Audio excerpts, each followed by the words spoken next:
All right, here we go. Question number 6 from our Precalculus homework number 12 in MyLab Math.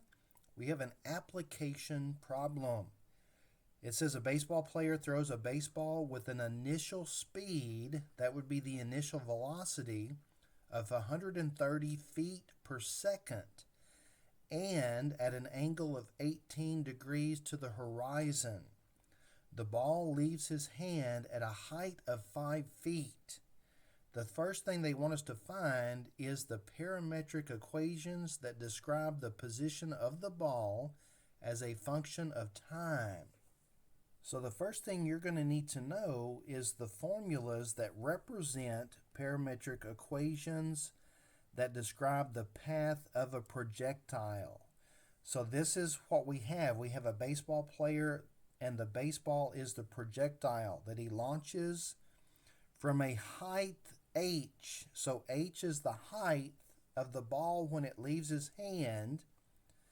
V naught is the initial speed. Okay, so that is the initial velocity of the projectile. There is one other variable here that we need to consider. We've got our V naught.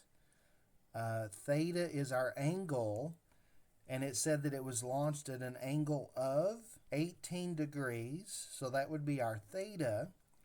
And then here's another variable that we haven't discussed, g, and g is the acceleration due to gravity.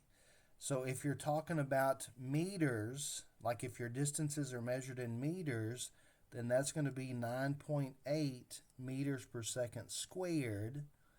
But if your units for distance are in feet, that's going to be 32 feet per second squared. And so our distance is measured in feet, so we're going to be using the 32 for our value for g. So the first thing we need to do to get our equations is we need to plug in for all of the variables we have. So our parametric equation for x of t is going to be v naught, which is the initial velocity, which was 130 feet per second, cosine of the angle, which was 18 degrees, and then there's our variable t. That's going to take care of the x of t equation. The y of t equation is going to be negative 1/2 g, which in this case is going to be 32. T, remember t is our variable, so t is going to stay t, plus v naught, again that is 130 sine of 18 degrees, there's another t, plus h, and it left his hand at a height of 5 feet. And so that should represent our y of t equation. So if we go back to our MyLab Math window, we can see that they have given me answer choices, so I don't have to input the answer. I just have to pick the correct answer. So I need the equation that said x is 130 cosine of 18t. So scrolling through the answer choices, we need an x equation that says x equals 130 cosine of 18 degrees t. This is the only answer choice that has the correct x equation. So for the y equation, it says negative 16t squared. And if we go back to our notes, half of 32 is 16. So negative 16t squared plus 130 sine 18 degrees, which this does match, plus 130 sine 18 degrees t plus 5. It's got to be answer choice D. Now, for the second part, it says the ball is in the air for about how many seconds? So we need to figure out how many seconds does it take for the ball to hit the ground. And we can figure out this answer by using our y of t equation, knowing that y represents how high And the ball is going to be in the air until it hits the ground, which means that until it is at a height of 0. So we're simply going to set this equation equal to 0 and solve for t.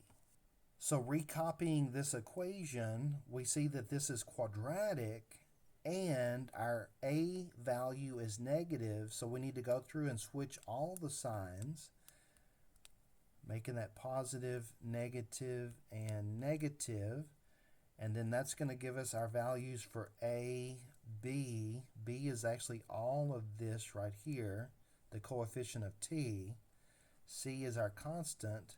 And then we can plug into the Pythagorean theorem. Or if you have a Casio ClassWiz, you can use the Quadratic Solver, which is what I'm going to do this time. So we're going to go to the menu. We're going to scroll down and over till we get to the equation/function option. We have a polynomial equation of degree 2. That's a quadratic. And then we simply need to put in our values for a. For b, you can actually type in negative 130 sine of 18. Make sure that you're in degree mode. And the value for c. And if we did all of that correctly, it's going to tell me that our first x value is 2.6. And our second x is negative. Now remember, x in this case is time, t, and the negative value makes no sense. So what we want is we want this value, 2.6296, and then we need to round that correctly to whatever they specified. So in the MyLab math, it specifies round to 2 decimal places. And if we go back and round to 2 decimal places, that 9 is going to increase the 2 to a 3. So our answer should be 2.63 rounded to 2 decimal places. Part C, the ball is at its maximum height after how many seconds? Now, since the maximum height occurs at the vertex and the y of t equation describes the parabolic arc, what we can do is use our vertex formula with this equation to find out when it reaches its maximum height. So again, the vertex of a parabola is minus b over 2a, f of minus b over 2a. Here our value for a is negative 16, and our value for b is 130 sine of 18. And remember that the x-coordinate in this case would represent the value of t, which is time, which is what we're looking for. So plugging into the formula, we're going to have minus b divided by 2a, and then we just need to calculate this value with our handy-dandy calculator. So as a fraction, we're going to have negative 130 sine of 18. Please make sure you're in degree mode. Divided by 2 times negative 16. See, I don't have to do any simplification with the ClassWiz.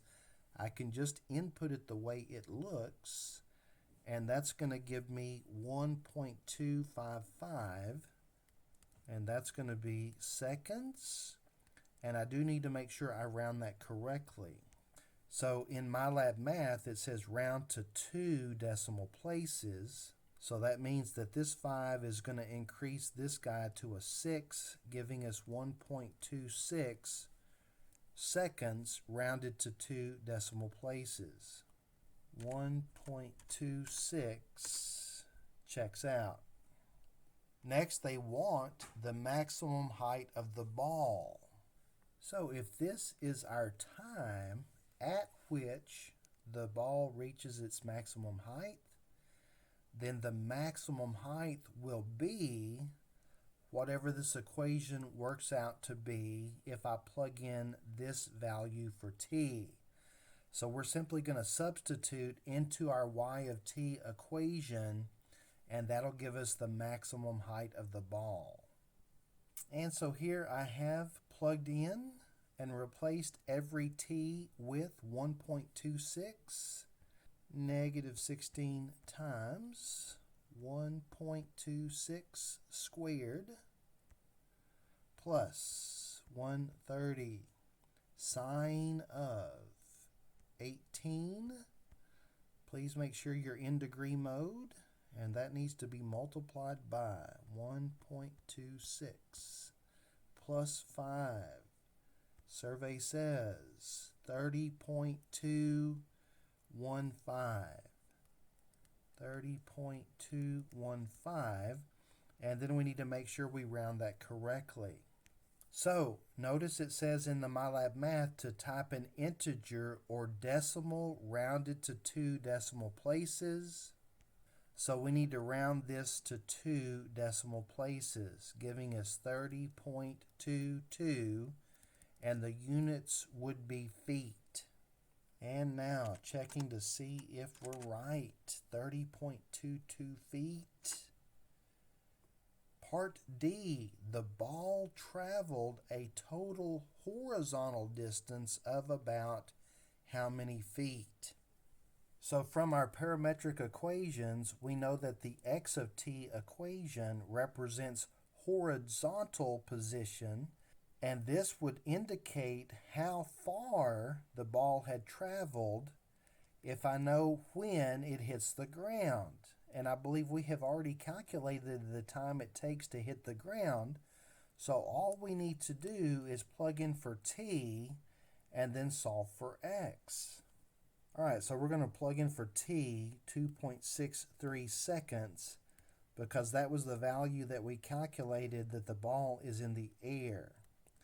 And if I replace t with 2.63 seconds, this should give me how far it traveled.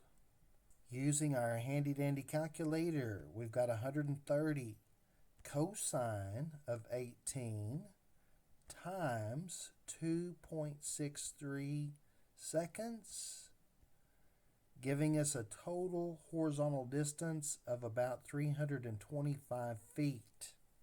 So I wrote that to 3 decimal places. Let's make sure that we round that correctly. It does say round to 2 decimal places. So to 2 decimal places, this 6 is going to make that 6 become a 7, giving us 325.17 feet for our maximum horizontal distance.